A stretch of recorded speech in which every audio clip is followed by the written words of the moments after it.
Do you see a difference in the way brokers of our generation conduct business versus how the millennials and younger folks conduct their commercial real estate business? 4 decades you've been with the company.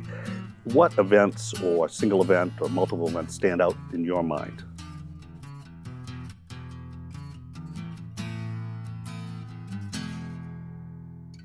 I'd like to welcome our listeners to the Boulos Beat podcast. I'm your host, Greg Boulos. The Boulos Company is Northern New England's largest commercial real estate services firm, with offices in Portland, Maine, as well as Manchester and Portsmouth, New Hampshire. We've been selling and leasing real estate in Maine and New Hampshire since 1975. This podcast is designed to provide insight into Maine's business movers and shakers. And speaking of business leaders, I'd like to welcome Dan Greenstein to the Boulos Beat. Dan is 69 years old, a consistent multi-million-dollar producer, and a longtime partner of mine at the Boulos Company, as well as a friend. He started with Boulos in 1985. Dan lives in Portland with his fiancée, Tammy Garland. He has 2 adult daughters, Jill and Laura, and 2 cats who go by Elliot and Callaway.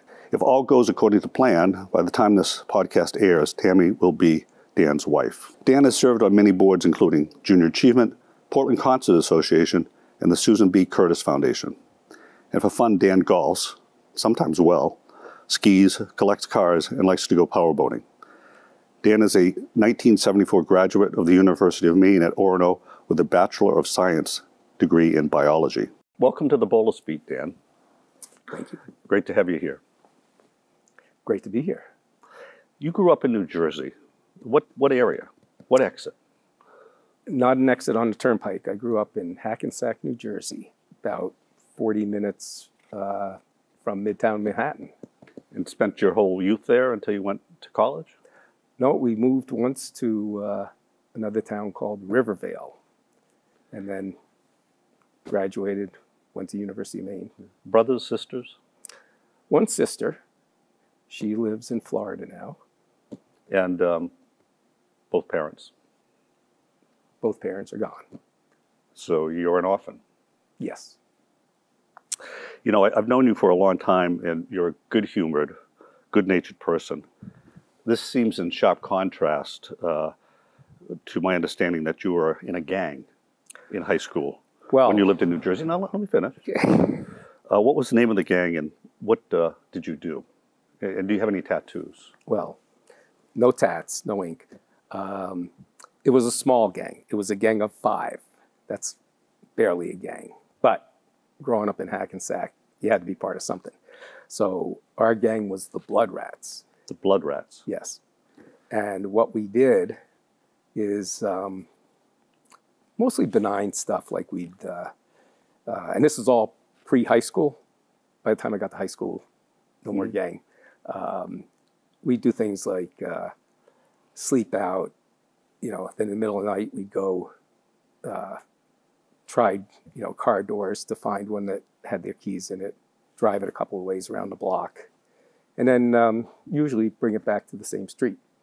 And anything destructive or? There's some things we did that, I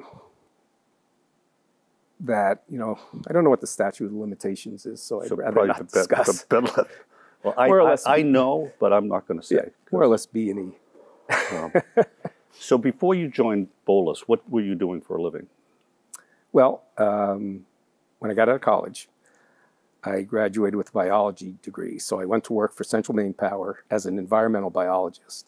I know it sounds like a contradiction of terms, but CMP by its nature had to do all this EPA and DEP monitoring of their facilities. Yep. And that's what I was involved in. I did that for 5 years. So how do you go from that to wanting to go into commercial real estate? It's a good question. So after CMP, I decided I wanted to do something where, you basically eat what you kill. So I went into sales, and I sold laboratory equipment, and my territory was the state of Maine. And it was a great job, sold to mostly paper industry, educational accounts, biotech, everything. And you drive around the state and you'd go visit all your different customers and you'd sell them lab equipment and supplies. So I had done that for a few years, and the company wanted me to relocate. And I said, geez, I said, I kind of like living in, Portland, Maine. I don't think I want to really relocate. Where did they want you to go? They wanted me to go out to San Francisco, which at the time was a real cool place to go. That was where they were headquartered. And they said, well, if you're happy where you are, you can just continue to do what you're doing, till the end of time, basically. And that's when it dawned on me that I was just going to be riding around the state of Maine in my car, till time of retirement. So I said, I got to find something where I can stay in the Portland area. I can't get transferred for doing a good job or for doing a bad job. And basically, I can grow my earnings as much as I want based on my performance. So I owned a couple of apartment buildings. And I said, geez, I'll get into real estate.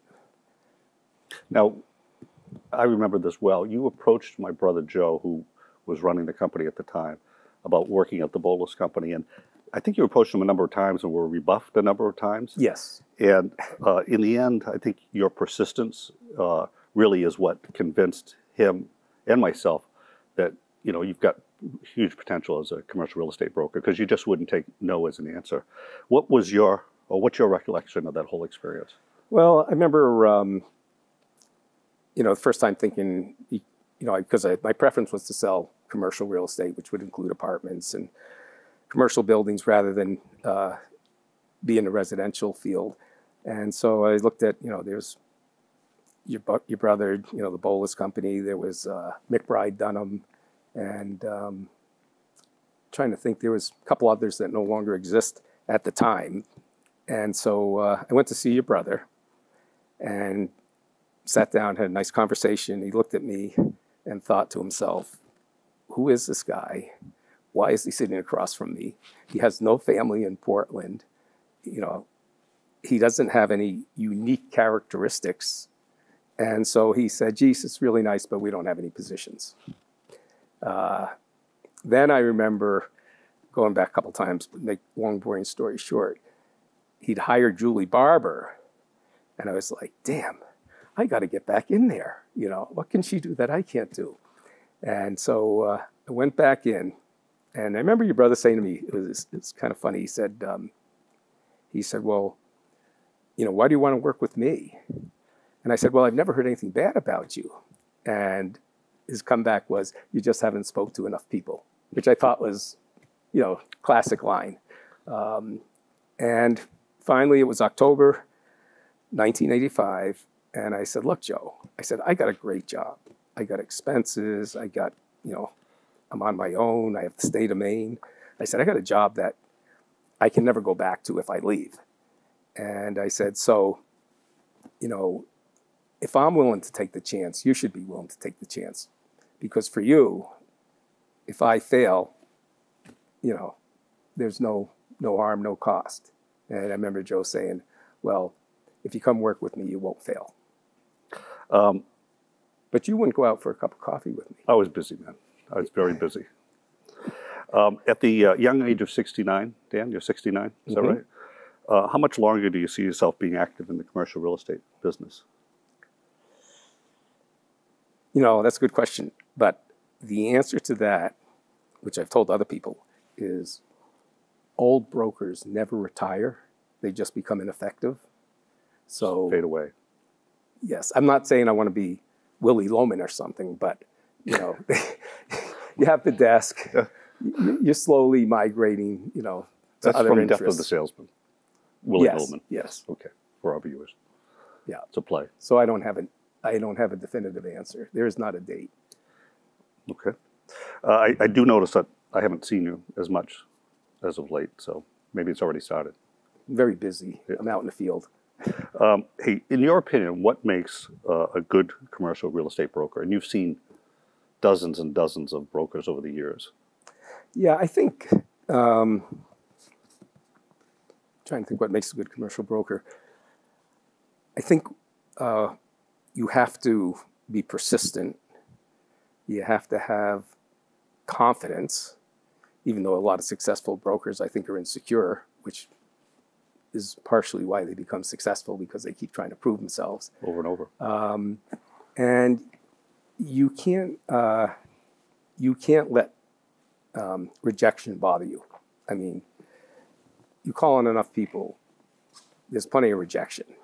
So when you get rejected, you just got to say, you know, that guy's crazy. There's no reason he should reject me. Did you hone that skill from your dating years in terms of the rejection? I handled plenty of rejection in all my years, even today. But resiliency, obviously. Resiliency, and you got to, you can't be scared. You got to be willing to just jump in, talk to people you've never met.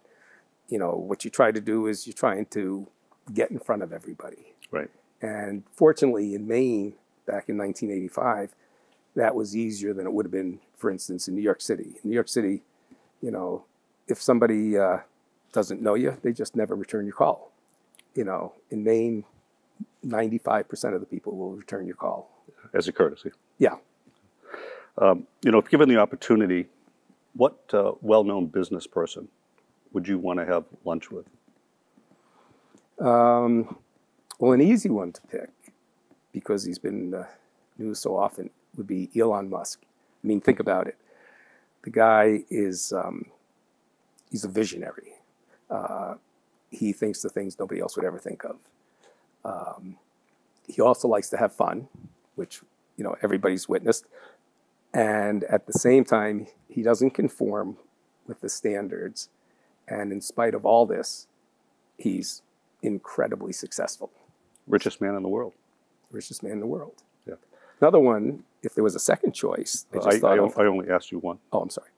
No, go ahead. I'm kidding you. Richard Branson. Same type of characteristics. Yeah. Yeah. He does have a good time. He sure does. Dan, today teaming is a well-known concept in both residential and commercial real estate brokerage. And for our audience, teaming is where one or two or more brokers combine their efforts and work on an account and split commissions. That's fairly common today, as I said, but back, 30 years ago, you and Tony started that. And at the time, it was frowned upon by my brother, who was running the shop at the time. Very much so. But you persisted and you continued and you teamed, I don't know, maybe you're still teaming today. Yeah, it's over 25 years. How did that come about, the teaming? How did you decide to do that? Well, and are there any, in the second part of the question, are there any disadvantages to teaming? Benefits and disadvantages? Well, first, the way it came about with Tony and I is, I never realized it, but Tony hated me. And I think it was the competition, you know. Well, we were think he still competitively does. He may still hate me, but socially he may hate me, but yeah. And it was Tony who one day said, hey, you know, rather than beat each other's brains out, you know, with competition, why don't we just put all our listings together and just split everything we make 50-50. And that was probably 26 years ago. Never had an agreement, never wrote anything down. And we've done that till today. I think the only disadvantage of teaming is that when you have a team member who isn't pulling their weight. And the truth is that weeding out process, it's like natural selection. That individual realizes it, his teammates realize it, and he'll just slowly drift away out of the team. And that's probably the only disadvantage, is you don't have somebody pulling their weight. And so why were a lot of folks objected to the teaming concept? Well, I remember Joe specifically, because back then there really weren't teams. I mean, whether it was the national companies, individual companies, everybody was independent. Everybody basically just coveted the information they had. They didn't share. And I think there was a perception from Joe probably that it's a weakness because all you're doing is you're leaning on each other. But the truth of the matter is, you know, what you do is you share information. You make sure the right person's handling the right assignment, and together you produce more than individually. To be a good broker, as I said earlier, you have to be resilient, and you have been able to bounce back, I'm sure, after losing a big deal. How do you do that? I mean, you've been working on a deal. In commercial real estate, you can be working on a deal that takes literally years. And at the very end, at the 12th hour, the deal can fall apart completely. How do you deal with that? And how do you bounce back? Well, there's some people who who basically go home, they get in their bedroom, they turn off the lights, they pull the sheets over their head, and they just go to sleep. That's one way to do it. And I think the way I look at it is, first of all, it's hard to believe you've lost the deal. Sometimes it takes you weeks to realize that the only one that's trying to still do the deal is you. But having said that, I think if you have enough things going in the pipeline, you can't live deal to deal. You have to have multiple deals going at any one time. Right. So inevitably you lose some. And the longer you're in the business, I guess what I'd say is it gets easier to lose a deal because you've done it so many times over the last 30 some odd years. And you know that other deals are going to happen. Exactly. Replace it. Yeah. Exactly. So it's now the fall of 2022, September, and COVID, although it's still with us, is not as big a deal, I would say, as it was the last 2 years. How did COVID affect your book of business? COVID was interesting because I remember it was like March 13th. The reason I remembered, I was supposed to go on a golf trip. And the day before we were to leave, everybody, there were 8 of us, bailed from the trip because everybody was afraid that if you flew to another state, you wouldn't be able to get home. There's all this fear. So for the first month, we all lived in our houses, basically lived in our basements. And I remember thinking that, nobody's ever going to care about doing another deal again, because the whole world's going to die. It was like Armageddon. And then after a month or so, realized I'm still alive, and I needed some outside interaction. So I started going back to the office after a month, and you were there. I'm always there. Not all, you're always there, yes, day and night, 3 shifts a day. But I think what slowly started to happen, and it was after just a couple months or so, is that people realized that transactions were still going to occur. People were still going to, buy buildings. They're going to move their businesses. I think one of the things that became apparent is a lot of tenants realized that they could work effectively from home as they did in their office. And I mean, to this day, it's been 2.5 years, and there's still companies that have not gone back to their offices. And how that affects your business is all of a sudden, you have a lot of sublease opportunities, because if they're not going back and they can't give up their space, they have to sublease it. So for a broker, that's an opportunity. Concurrently, I think even though it was a pandemic, a lot of people were moving from the metropolitan areas, and they were coming to Maine. And so there are a lot of technology businesses, software businesses, things that, you don't need much in the way of bricks and mortar, but you still want an office. And we had all these companies emerge that none of us ever heard of before.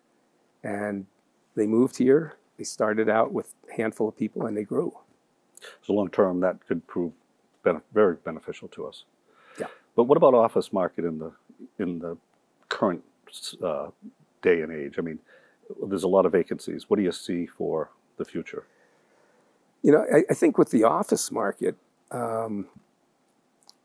you're going to see more vacancies, because what you don't realize is that, or what we realize is that there's a lot of leases that were signed, they're 10-year leases. The businesses are realizing that 50% of the people can work more effectively or as effectively from home as they can in the office. So when that lease comes time for renewal, they're going to be looking for half the space that they were looking for. So I don't think I don't think the demand for office space is going to increase by any means. I could see it decreasing. And what happens to the existing office space? Some of it's being converted to residential, some of the older buildings, right? Yeah, some of the older buildings are being converted to residential. Also, some of it's being converted to boutique, like hotels, like, for instance, above the corner of Exchange and Middle. Tim Soley is converting, that was all offices. Right. And so where Starbucks is? Where Starbucks is, downtown. And those have all been vacated. And I understand what he's doing is basically going to operate it as a boutique hotel, Airbnb type thing. Yeah, interesting. You've been doing this for 4 decades, I think. Ever have any thought about just quitting it and getting on your boat and sailing away? I think every broker has been in that position. That goes along with losing the big deal. And so the answer is yes. But what you realize is there's nothing that you'd rather do for an occupation. And as a result, you continue doing it. And it's an occupation where you've got a lot of leeway, a lot of freedom. You can basically choose to meet or do business with whoever you want. And you can't find another business where you can do that. Yeah, and you can make a good living too. And you can make a good living. Yeah. Yes. Not that that's important. Dan, we know it is to you. And most brokers. Yes. If brokers say they're not concerned about making money, then they're in the wrong business. Yeah. You're such a big producer and have been over the years. You easily could have started your own company and left the firm. Why did you stay with Boulos? It's candidly, I like the people. At the time when I started, there was only 6 of us, I think, but I liked everybody. And as the company grew, number of people grew, there was kind of common vein in all the brokers that they were fun people to be with. They were workers, and I couldn't picture trying to start what I already had on my own. I like the interaction of the office. Yeah. Looking back at your career and your life too, for that matter, is there something you would have done differently? No. And the reason I say that is, obviously you can't look back. Well, you can. Where you are is where you are. So if you said, what would I have done differently? I would have bought more lottery tickets or something like that. Right. Or Apple stock or... Yeah. Or Facebook. Yeah. There's that old adage that back in the days when all the news came from the newspapers, what would you want more than anything in the world? And the answer was tomorrow's Wall Street Journal. Yeah. Yeah. What advice would you give brokers who are just getting into the business or individuals who may want to get into the commercial real estate business? I think I'd start by telling them that it is not a glorified business. I think from the outside, it looks like, you're meeting with all these CEOs and, it's just a very direct business. You're successful whether you think you're going to be or not. That's the outside vision. But, what people don't realize is very few brokers who truly stand out and are successful. And I think what somebody would have to understand is that what you do for work is very basic and it's kind of minimalistic. You go out and you knock on doors. That's what people did, the Fuller Brush Man back in our parents' day. You basically knocking on doors. Obviously you're using a phone sometimes, but you're meeting people and you're trying to form relationships with those people. And that's where the business evolves. And you got to realize that you're not going to make any money day one. It can take 2 years really before you make any money. So, it hasn't always been an up market. Over the 4 decades you and I've been in the business, I think we've seen 4 recessions. Is there any particular recession that stands out as in your mind as the worst for us? You know, I think it was the, if I had to pick the years, it was around from like 1989 to 1991, 92. And the reason that seemed like the worst is it was kind of exciting in a way because it seemed that every few weeks another bank was being shut down by the FDIC. You know, there was Maine Savings Bank. FDIC comes in, shuts them down. Maine National Bank gets shut down. And, you know, the bankruptcies were, you know, the number of bankruptcies was out of control. So that to me, and it was really a real estate-based recession, it seemed. All the other recessions, it seemed that real estate still muddled along. But that one was where, you know, we saw buildings, you know, 100,000 square foot buildings sell for $300,000. You know, the Maine National Bank building. Right. I remember showing a building to somebody who had never bought real estate because that's who you had to find to buy real estate because everybody who owned real estate was in trouble. Tapped out. They were tapped out. Yeah, they didn't want to talk to you about real estate. Because one guy said, "I don't need brokers, Dan. I need buyers." But the people who had never bought real estate all of a sudden started taking an interest. They'd look at a building, 22 Monument Square. I remember I showed that to Lad Hildenbrand, who was not a real estate investor at all. Was he a pharmacist? No, Lad was, he had a company called Confidential Destruction, where they pick up, you know, paper from all the businesses and destroy it, recycle it, whatever. And I remember we were standing in front of 22 Monument Square, having just had lunch, and I said, "Yeah, you can buy this building for $280,000." And the building was 26,000 square feet. And he said, "I can buy that whole building for a little more than $10 a square foot." I said, "Yeah." He said, "Okay, I'll buy it." And the problem was that everybody who was in the business, you'd look at a building and you'd assume that all the tenants are going to go bad because that's how bad things seemed. And then you'd say, "What are my operating costs, you know, when it's going to be empty for a few years?" And you'd look at that and say, "Oh, if operating costs are $4 a square foot, that's, you know, that's $100,000 a year that building's going to cost me even if I pay cash for it." But that's what happened to the people that were in the business. But people like Ladd looked at it and said, "If I can buy that bricks and mortar for, you know, $10 a square foot, how can I go wrong?" And you started to see people like that emerge buying real estate. Because they were right.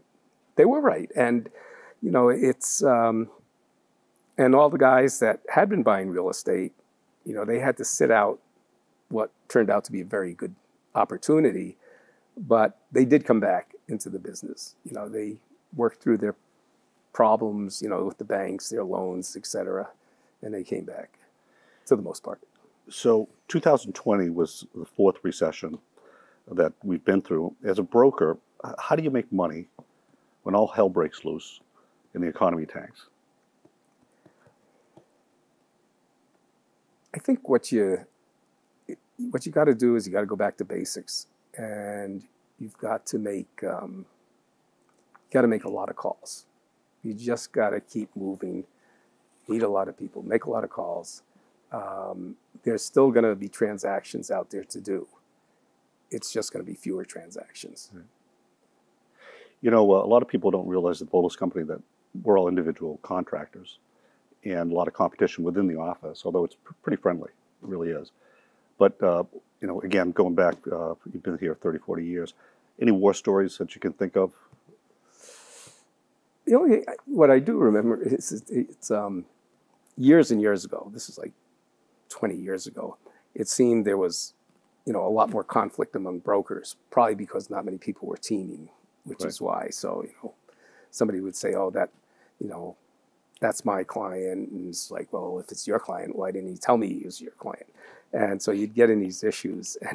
And I think the war stories were basically the war room, where two brokers would have an issue.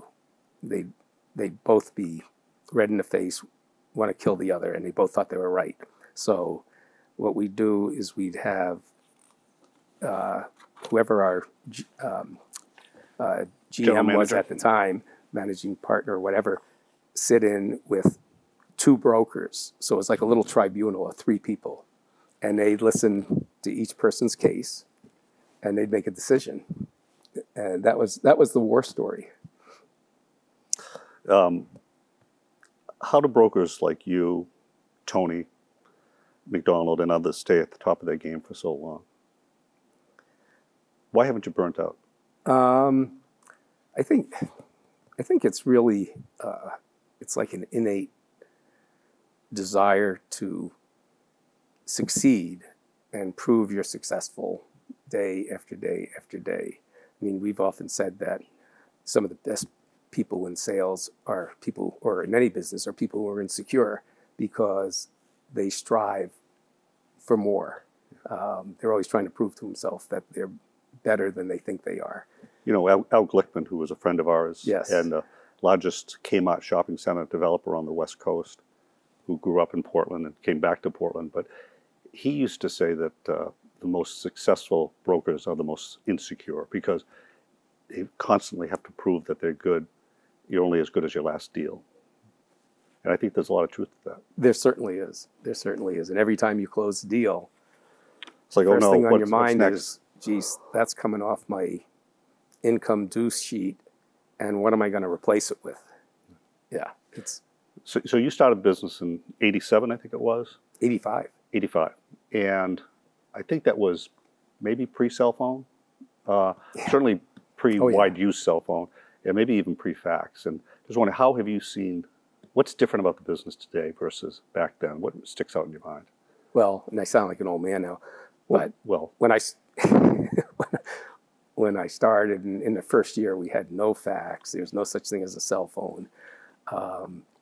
If you were putting together a purchase and sale agreement, you had to drive to the buyer, have him sign it, then drive to the seller, have him review it, make changes to it, initial the changes, go back to the buyer. The whole process took literally days instead of minutes or hours. And I remember even just getting stuff around town. We had the bike guys. the couriers. Nobody remembers the bike guys. Yeah, they'd show up, they'd have their helmet on, they'd take something, run it off to the attorney's office for you. But today, I mean, you know, you look at the technology, and what used to take days to do can be done literally in minutes. DocuSign, for example. DocuSign, email. I mean, you talk about DocuSign. I can't remember the last time I saw an original copy of a contract.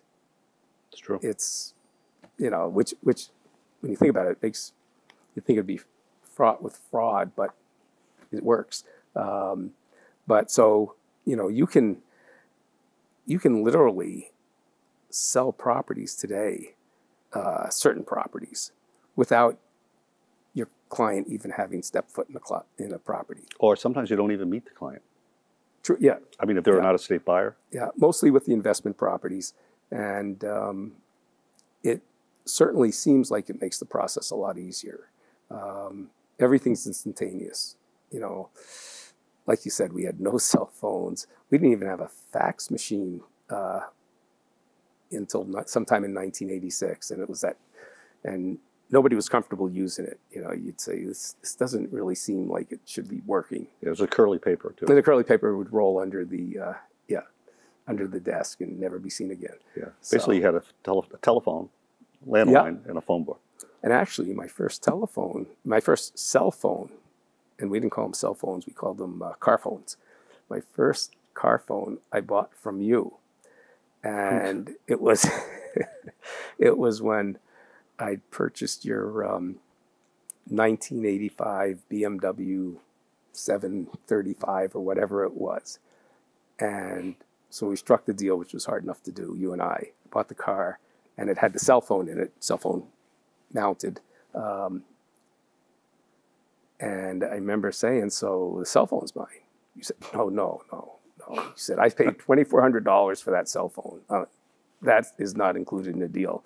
So I remember actually buying the cell phone for $800, and that cell phone would work. Geez, you stole it. I stole it. And that cell phone had a reception where it would work as far as Scarborough to the south or as far as Yarmouth to the north. Yeah. And I think it was like $1 a minute. I remember Julie Barber saying, Greg, why do you need a cell phone? She goes, you know, it's kind of showy, you know. And I said, well, I think, you know, it's going to help business. She goes, I'm not so sure. Hey, tell me, what's the best deal that you ever did? Not necessarily the biggest, but the best deal. Could have been the biggest. The best deal that I can readily think of that I did was probably buying basically 5 acres of land in Clark's Pond that had been for sale for years.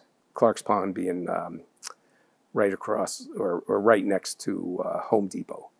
And it coincidentally was owned by a partnership that included your brother. And it had been for sale for years. It was zoned so you could build office building or retail, and there's just nobody there to do it. And I was riding around with Vinny Maeta, of all people. And I said, yeah, you know, you should probably buy this land for, you know, a couple $1 million. And he looked at it, and I said, the problem is you can only do retail or office. And he looked at it, he said, I can get that rezoned for residential. And by getting it rezoned for residential, it increased the value probably 4-fold. Just having permits, having it shovel ready, and basically we formed a partnership more or less with a developer. The other part of it was in an opportunity zone, which was just coincidental. I mean, we didn't know that, and then it came after you put it on the contract. The opportunity zone was designated, and you know, which enabled you, you know, not to drag things out too long, but enabled you to basically put a capital gain into that property from another property, and not pay taxes on it till like 2026. And as the property grew in value, the incremental value of the property, if you held it for 10 years, was tax-free. I mean, we'll never see that again in our lives. Yeah, great opportunity. Great. That's the opportunity zone. Okay, so we talked about your best deal. You know what I'm going to ask you. My worst deal. There you go. Yeah, I shouldn't use names, so, but my worst deal was probably, it was a ground lease that I was selling to an investor. And this goes back to like, let's say 2008, 2009. And it was a big deal. It was like a $15, $20 million deal. And I remember that we had a purchase and sale agreement where it was being negotiated. And it was the middle of December. And we negotiated that purchase and sale agreement every day right through New Year's. And the deal didn't happen. And during that period of time, I realized that, you know, the buyer and seller were less and less returning my calls until I was like last man standing. The only person that really cared about doing the deal was me. Yeah. So the deal disappeared. But the good news is, otherwise I wouldn't tell the story, that later in 2014, the deal came together. And how many years later was that? That was 6 years later. Same people, same deal. And can you say what property? It was Highland Green, which was in Topsom. And what it was is John Wozleski had done this development with a brilliant idea. Instead of selling lots, he leased every homeowner their lot. Right.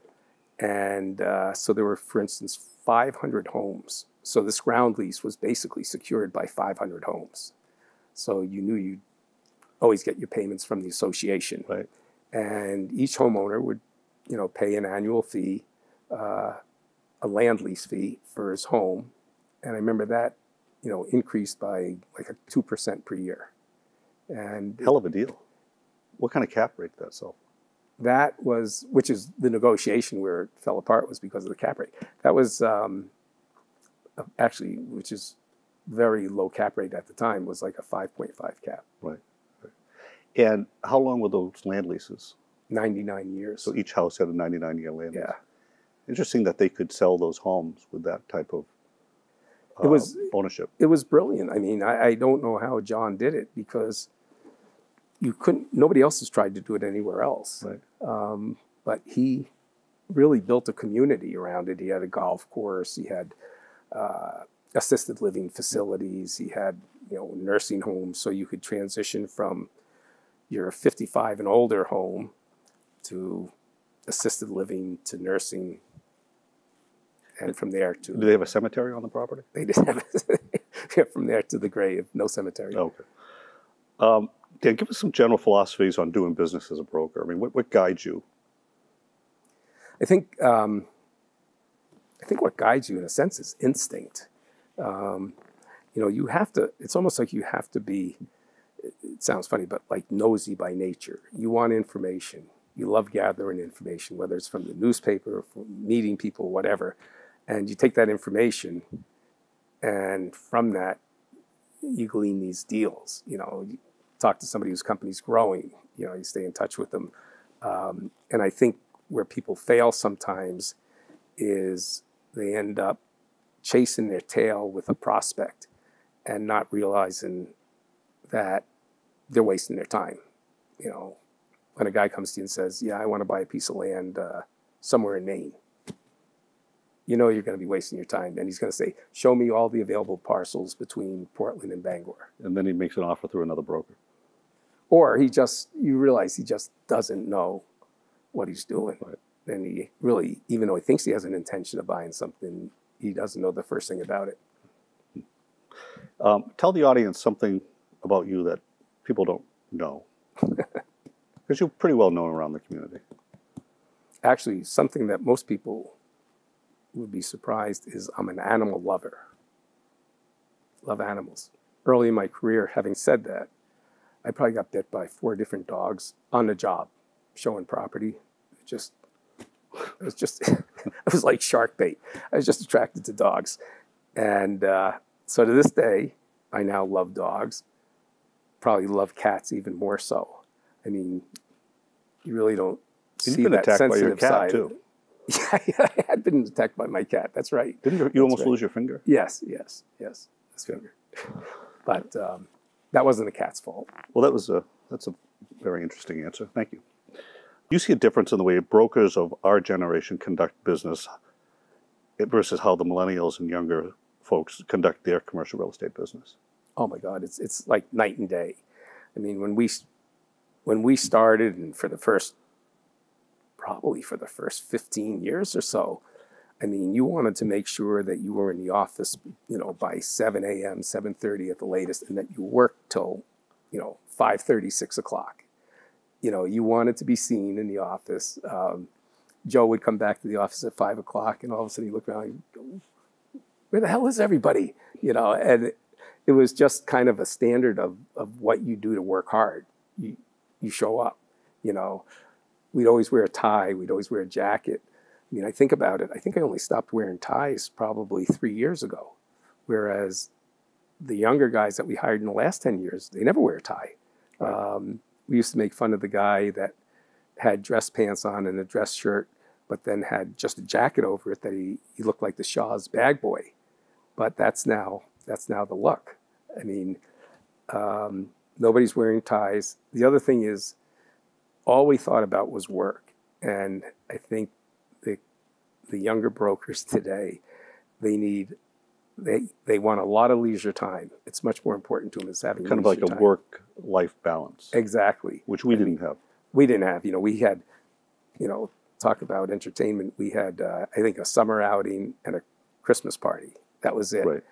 Today, it seems like every 8 or 9 days, there's something being celebrated. It could be a birthday, it could be a deal, it could be somebody having a baby, but as an office, we celebrate everything. And I think the younger people, they need that. I remember when my kids were born at Mercy Hospital, my then wife gave birth sometime in the morning, like 7:30, 8 o'clock, and by noontime, I'd walk back to the office to get some work done because I knew, I'm useless, right? That just doesn't happen today. No, I mean, you know, back then you'd say, my wife's having a baby. Now it's we're having a baby. Right. I remember same thing. You know, my two daughters, one was born at like 5 a.m. and by 8:30, it's like you're getting nervous. It's like, I really got to get to the office. You know, now it's like you have a newborn, you take a week off. Yeah. Dan, looking back at the 4 decades you've been with the company, what events or single event or multiple events stand out in your mind, company related? Well, not company related, the birth of my 2 children, but company related, I think a couple of events that stood out was we had these weekly brokers meetings, which we still do. But at the time, they were from 7 a.m. to 9 a.m. Every Tuesday. Every Tuesday. And they were, you know, it was an accountability session. It wasn't, you know, to talk about, hey, anybody got any ideas for this or that? It was to go over your listings line by line and tell what you had done during the past week on that listing. And God forbid you hadn't contacted in the butter. That was the one thing that always stood out. It's like, you didn't call so-and-so? He's lives, you know, his building's right next door. And it was just that sinking, sick feeling that you get for being called out, basically. Right. And by the same nature, you know, non-company related, I remember sitting in 9/11. We were sitting in our Tuesday morning meeting. And it just stands out like yesterday. And one of the admins came in and said, hey guys, a plane just flew into the World Trade Center. It was like, and then obviously 10 minutes later or whatever, a second plane, and it was just like a life-changing experience in a sense, you know, an awakening. And ever since then, the world's been different. Yeah, very different. Dan, thank you for joining me as my guest on the Boulos Beat podcast. I really appreciate you coming in and saying hello. Thanks for having me. Thank you. See you. Dan, thank you for being our guest today for the Boulos Beat, a Boulos Company podcast. I really appreciate your taking the time to chat with us. And if you'd like to learn more about the Boulos Company, please be sure to visit us at www.boulos.com. You can find us at the Boulos Company on Facebook and LinkedIn, and at the Boulos Co. on Instagram and Twitter. And lastly, if you want to know the secret to owning real estate, it's pretty simple. Just be sure to outlive your debt.